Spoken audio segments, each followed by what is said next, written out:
Well, it's been a while. It's been a while for me to be on stage as an ex-debater who used to have heated debates with strangers about things probably that I didn't really understand.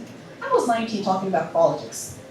But with time, I learned to just talk on stage. So today, I'm here as a TED speaker. Wow, what a day to be alive. And I want to share with you my experience, my little experience of life, as someone who was labeled as stubborn, but mostly uncoachable for so long. For those of you who don't know me, my name is Dini Ebouzi. I am a PhD student, professor, and marketing consultant. And guess what?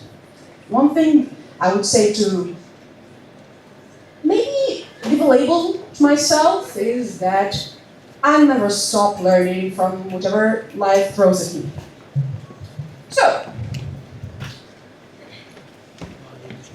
as I find myself a concoction of multiple things, I am a PhD candidate, an artist. I like to sing. I like to song the songs. I like the stories I tell. I create. But I happen to be a nerd as well, so I like business and how the economy is changing. And I would probably talk for hours about, are we really in a recession, or is AI a new bubble like all the other bubbles we had before? Yeah. When you're a mix of all of that, you find yourself a mixture of wholesome ambition. You believe in yourself, you believe in all the possibilities, but at the same time, because only you can see it, it doesn't feel right. So I would like to share with you an example. It's actually something that I lived before. This is a real story time. I was in business school, just like most of you, business students, BNCG. And I remember that one day we went into the classroom and the display of the classroom changed. The professor asked, "What do you think? Do you like it better now?" Those who said yes were not asked why. But those who said no were immediately questioned. Why you didn't like it? And then I asked, kind of naively, why should we justify a no, but we rarely justify a yes? And isn't that reasoning conflicting with the concept of thinking and having an opinion? Because if every time I ask you about your opinion and you believe that if you just agree with me, I'm probably going to make the conversation more agreeable, more lovely and comfortable, you'll probably just agree with me to save yourself the hassle. And as someone who grew up with adults that are my siblings and my parents who are lifetime learners, my dad always believed that if he can make things halfway decent the first time, then he probably can do it perfectly the next time. So I kept watching him discover new ambitions of his every time. And I watched my brother, who is a med student back then, draw beautiful illustrations of the human body and human organs when he has some time. I learned with him how to draw. I learned with my sister the beauty and the science behind Arabic modern poetry. So as a child, I never understood that you can do something, but at the same time, I never understood that you should just take something without understanding where it comes from. When I was a kid and I asked my mom, why shouldn't we lie? She said, because a lie is a bad investment. And I'm not even exaggerating. That's exactly what she told me as a 6-year-old. She said that if you lie once, you have to keep lying to maintain the first lie. But if you just say the truth, it's going to be comfortable along the way. So, as a grown-up, an employee, I found myself that person who would always try to make things right. And Because that happens all the time. People think that when you want to make things right, they want to label you as idealistic. Oh, it's not possible. You're a theorist. No, I'm speaking of data that we had previously. As an organization, we should learn from our experiences, shouldn't we? If we work in an industry or another, generally we have to learn.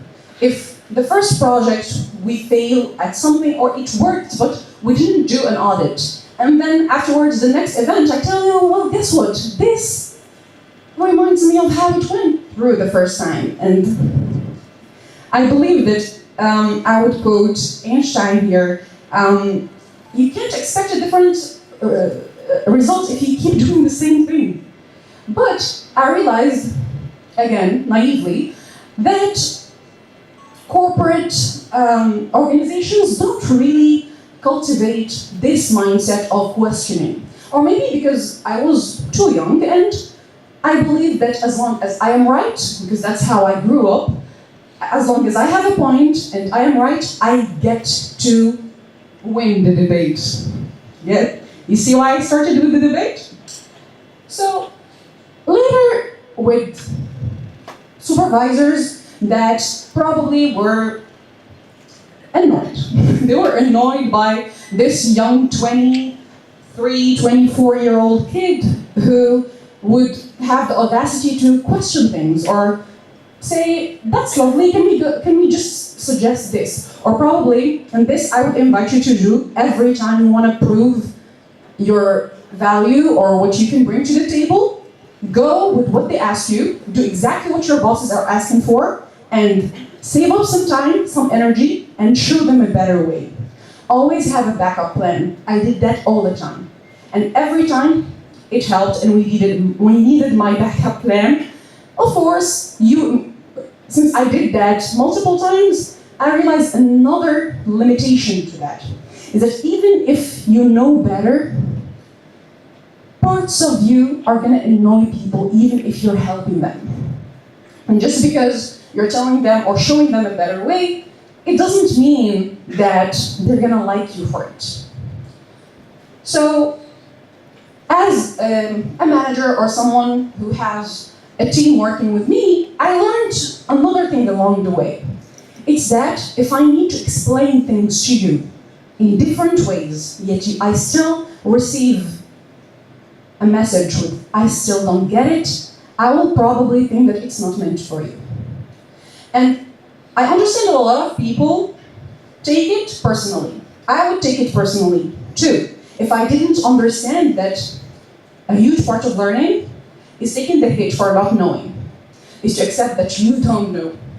So instead of just getting into conflicts all the time with people that probably they just still didn't understand where the problem is, I would rather just be honest about it and say that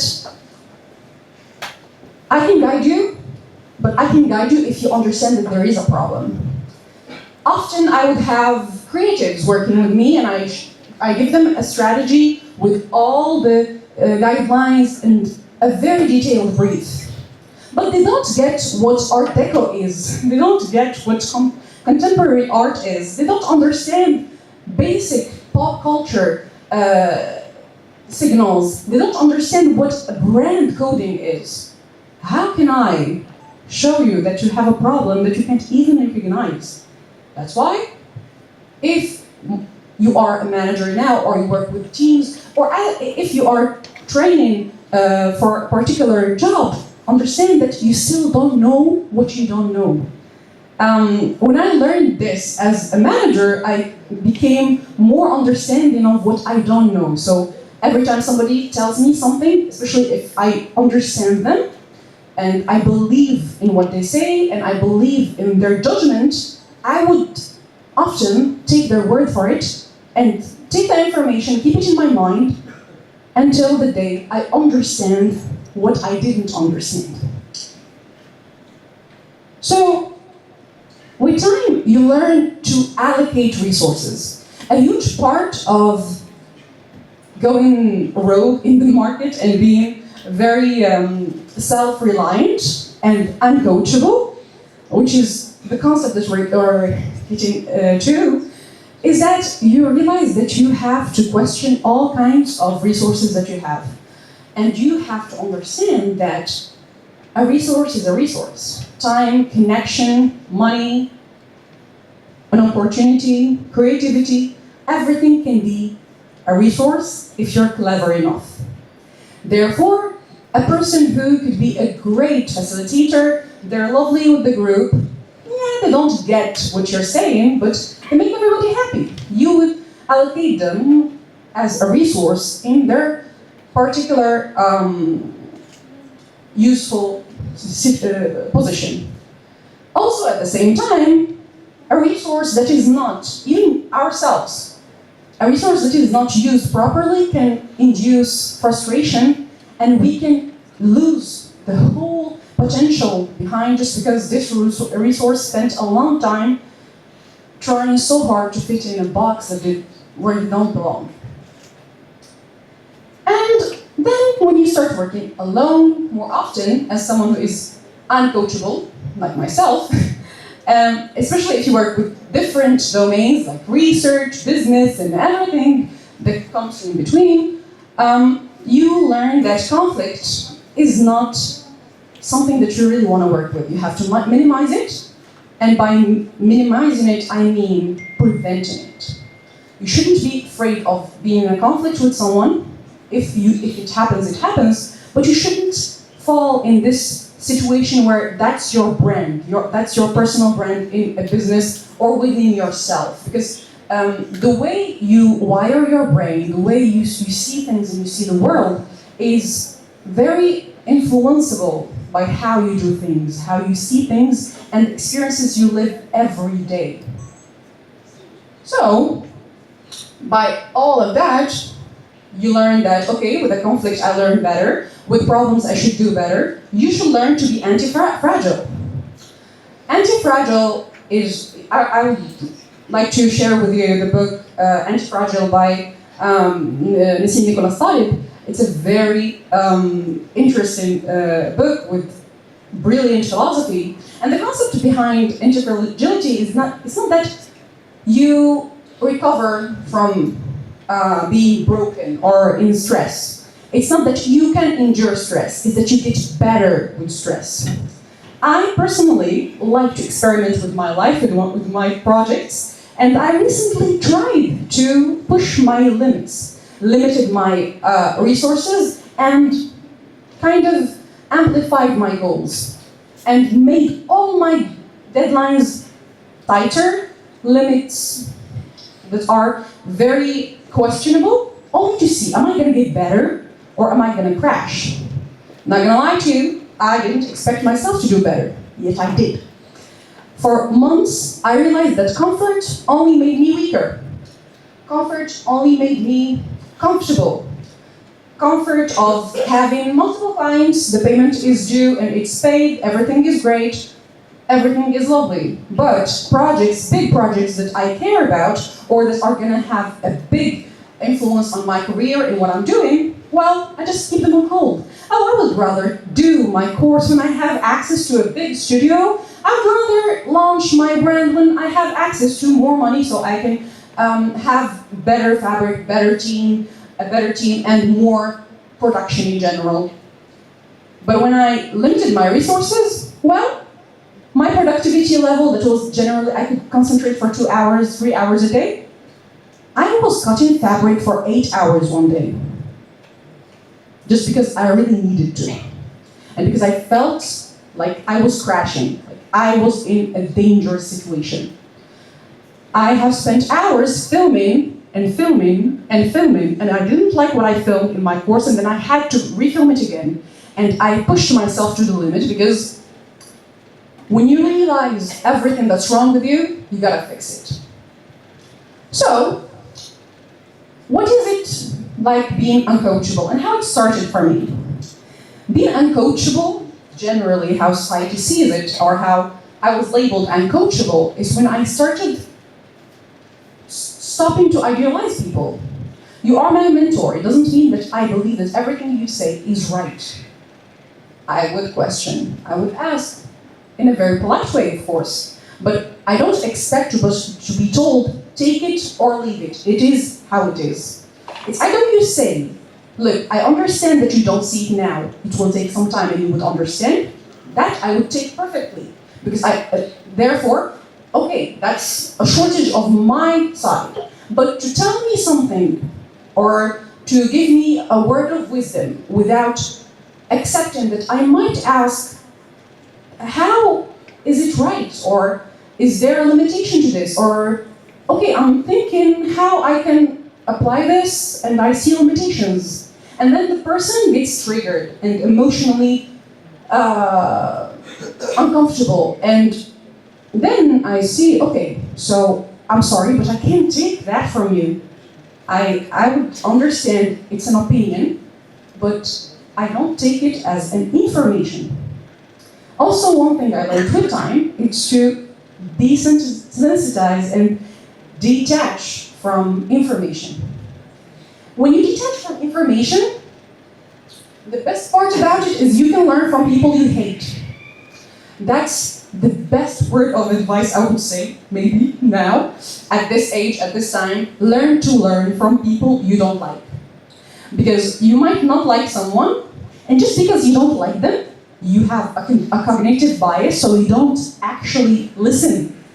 Your brain is working against you. And when you learn from people you don't like, you also learn to question words and information from people you might like. And that's how you detach emotions from rationality.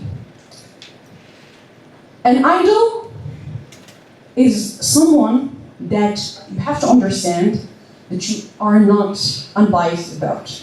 You can never be unbiased about something or someone you're idealizing. A person who tells you something, or a mentor who teaches you something or coaches you into something, you can't just follow their path. As a researcher, I would, for instance, in my domain, see a researcher or be reading papers and research papers from a researcher that I really respect. But I see that one day they publish an article that contradicts with something they said before.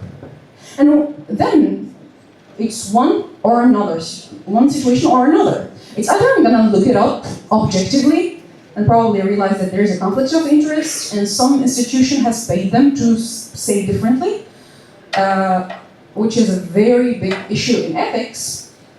Or I would say, oh, they might just change their minds. Or I would even, sometimes when we're very charmed by someone or an entity, we might not even think that they changed their minds. The depth in which goes being a fan of someone is very hard. That's why myself as a researcher, and every time I share my thoughts with you on social media, I don't expect you to take whatever I'm saying as a rule or as gospel to follow. No. My goal is to make your brains work. Think as much as I'm thinking, or more. I challenge you, go ahead. Criticize what I'm saying, but go look for information. It's there, so I'm willing to take.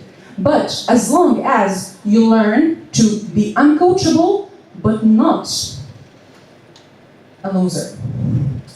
I understand that a lot of that it's very hard to make the definition between someone who is actually competent but is uncoachable and someone who is just lazy, because they sound the same. They do sound the same. And a lot of times in society, people will expect from you being stubborn or uncoachable that you're probably just lazy. That's why you have to back it up. I would quote a character that I really, really like from Suits, Harvey Specter, when he was asked why he's always late, yet he is the most respected person in the firm. He said that when I started here, I was the first person to come here and the last person to leave. You work hard, and yet you stay uncoachable. That's how you do it. Also, the goal behind being uncoachable, or a person who has an opinion of their own and has a filtering system of their own, you have to be to have a very high level of integrity. You would say that you were wrong when you realize that you were wrong.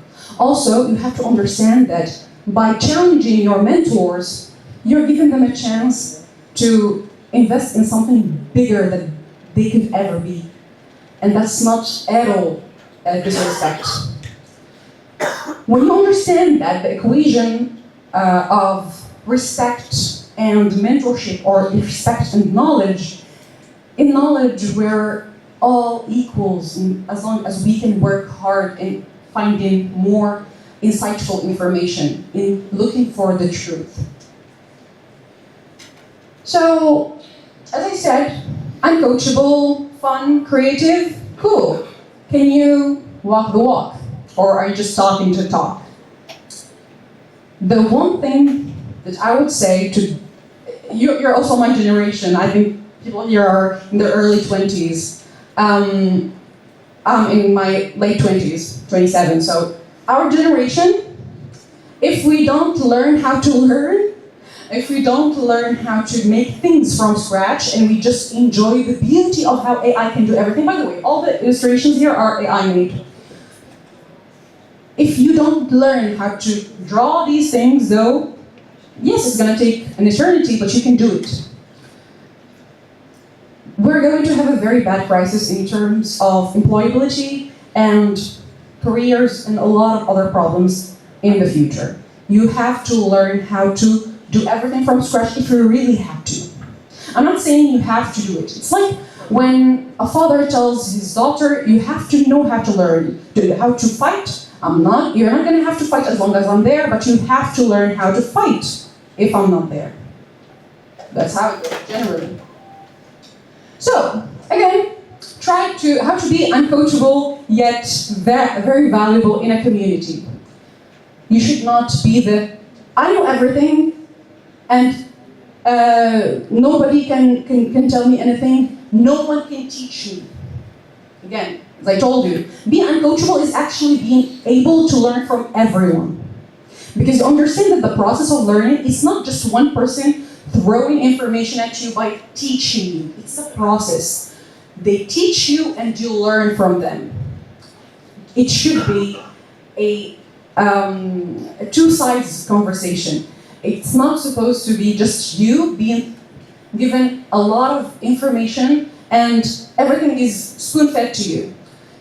In the professional domain, I have remarked something. It's an observation of mine, since my PhD is about the profession of marketing and marketing graduates' employability, especially now that you have to understand that not only technology is the problem, it's even the fact that now in Morocco, we have multiple generations still working.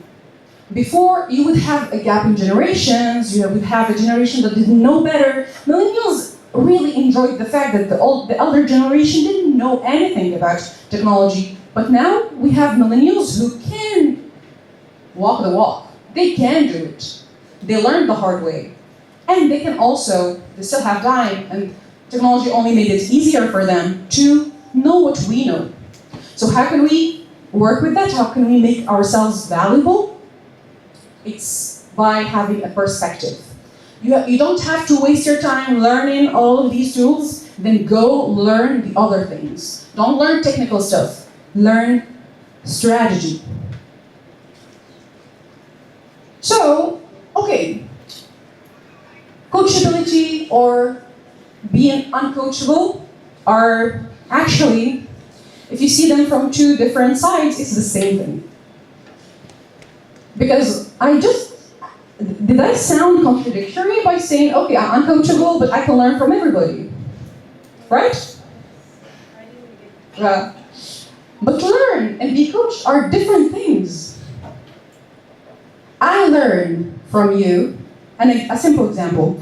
I learned pattern making and clothes making, sewing and everything. I would go learn from a book or learn from a YouTuber. By the way, in COVID, I was learning from a Canadian who barely pronounced French correctly, so it was really a lovely experience and a good test for my patience. And at the same time, I went to learn at a pattern making school. The lady who was teaching there wanted to coach me into telling me what I should do with my skill. Learning is the skill. Being coached is being told what to do with the skill or who to be. And that, my friend, is the risky part. Because as long as you're being told what to do with something, you're limited to the limitations of that person. Okay, someone is teaching me marketing, but they don't speak 3 languages. They only teach me in French, so they teach me how they learn to do things because they don't speak English. So they limit me to resources that they had access to because they only spoke French. They show me ways that are limited to how they do. It's like the example of the lady who kept cutting the fish to cook it just because her mom did the same thing. Her grandmother did the same thing, but their grandmother had a small pan. That's why. It's not that that's how you do it. So I guess I clarified that part.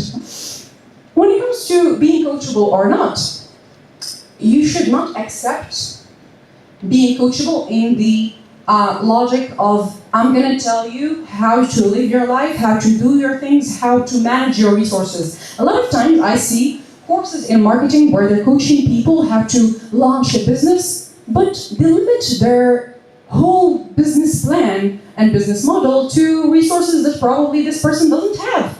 Probably they don't have money, they don't have influence. I see a lot of consultants telling people who don't want to become influencers that they have to become influencers to make their brand blow up, which is very illogical. Why are you saying that? Instead, teach them marketing, teach them the profession itself, the skill itself, so they can do it themselves however they find suitable. So, are you going to be afraid of being uncoachable? Yeah, it's a very lonely path. A lot of people are not going to like you for it. Some, because you're a hassle. They have to really think whenever talking to you. Also, some others are going to feel like you're doing something they can't understand. And you have to accept that. And it's fine. It's part of the process. But as long as you're true to yourself, you know what you're doing, and you know how you do it, it's going to be all right. So, thank you very much for having me today. And